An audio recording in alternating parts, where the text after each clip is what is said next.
Abbas Barthélémy Diaz. Donc le conseil municipal de Dakar a livré son verdict ce lundi 25 août. Le ministre Abass Fall, candidat avec le bulletin jaune, a été élu nouveau maire de la capitale avec plus de 45 voix contre 30 pour la mairesse intérimaire Ngoné Meng.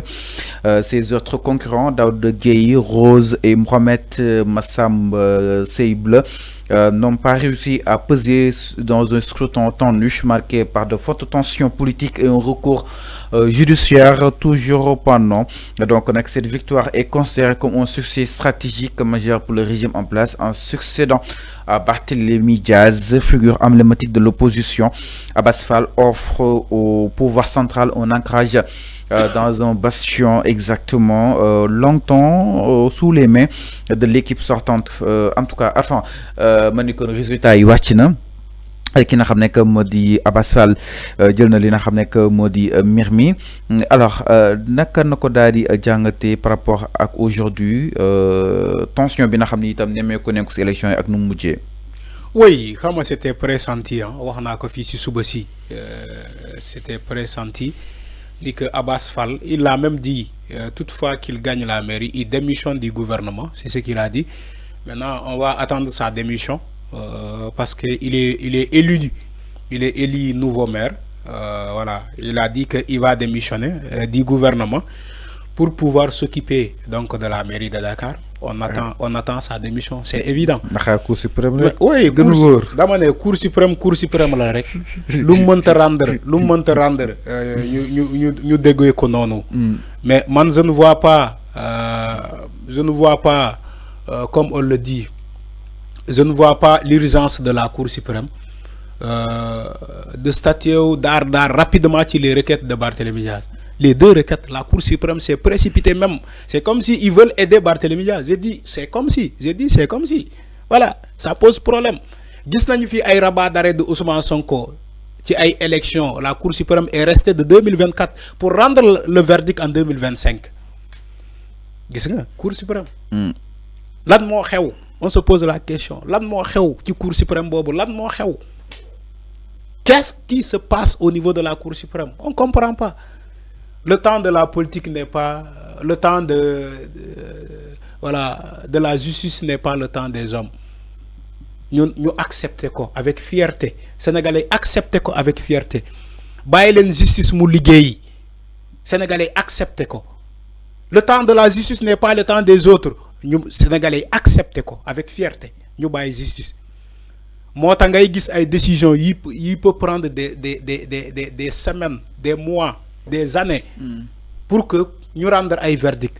Sénégalais acceptent l'olu.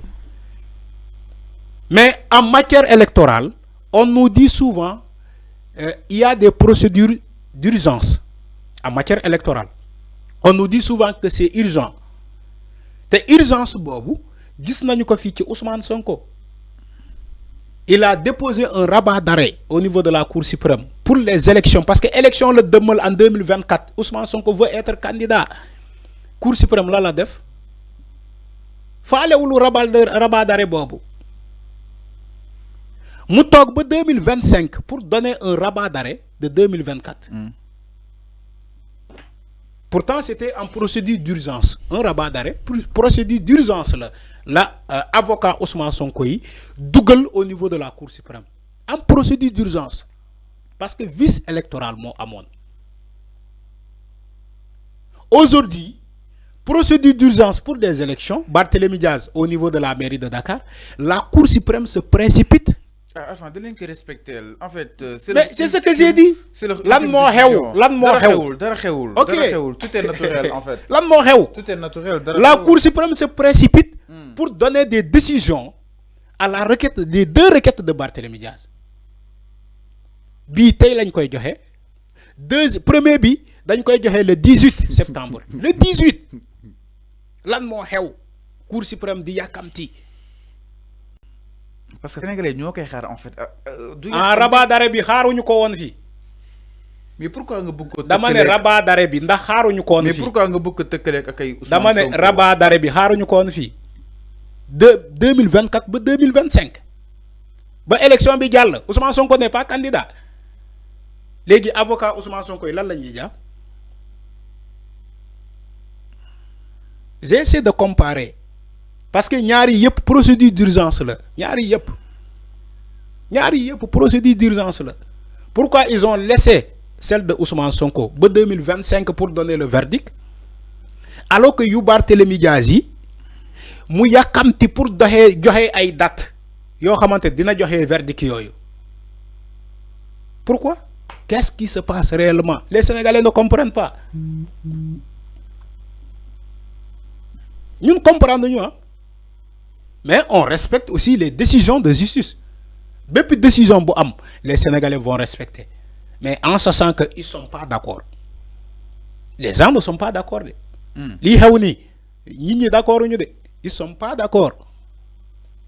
Mais quand même, ils respecter les décisions de la justice.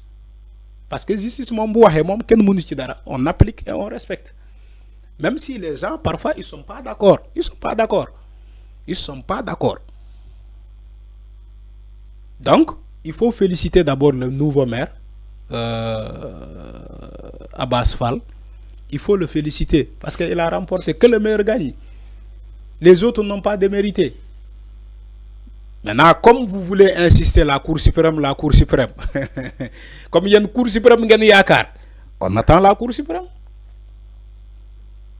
Il y a une Cour suprême, on attend la Cour suprême.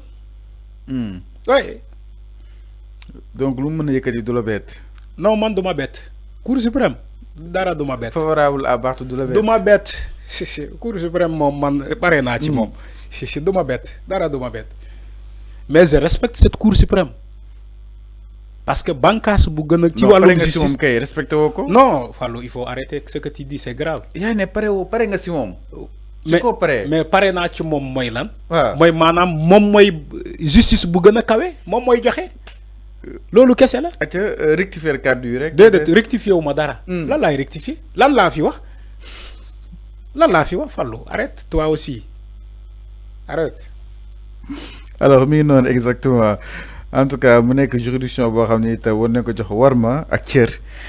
Si kanam tout inshallah décision bi dina wacc nak waye fum toll ni nak préfet bi investir na ki nga xam nek modi justement Abass Fall si li nga xam nek modi maire bu Dakar du pour le moment moy le nouveau maire en attendant ñuy xol ma xam li nga xam nek modi Cour suprême ana lan lay daal di wax si li nga xam nek modi maire mi mais en tout cas c'est la décision de la Cour suprême mom moy daal di primer wu tout le temps. Exactement yow kay mom ngay xaar yéen kay xaar leen Cour suprême. Loolu kay amul ci yéen xaar leen Cour suprême comme yéen Cour suprême ngeen yaakaar xaar leen Cour suprême boobu. yow en tant que journaliste xaaroo Cour suprême. Non man je suis comme tous les Sénégalais. waaw bépp bés ñuy xaar Cour suprême. Fallou man je suis comme tous les Sénégalais. jeexagul en fait. nee naa la les décisions de justice on les respecte même parfois si on n'est pas d'accord loolu laay wax fii Sénégalais yi may seetaan déglu ma wax ko je suis comme tous les Sénégalais man faruma fenn dama ne.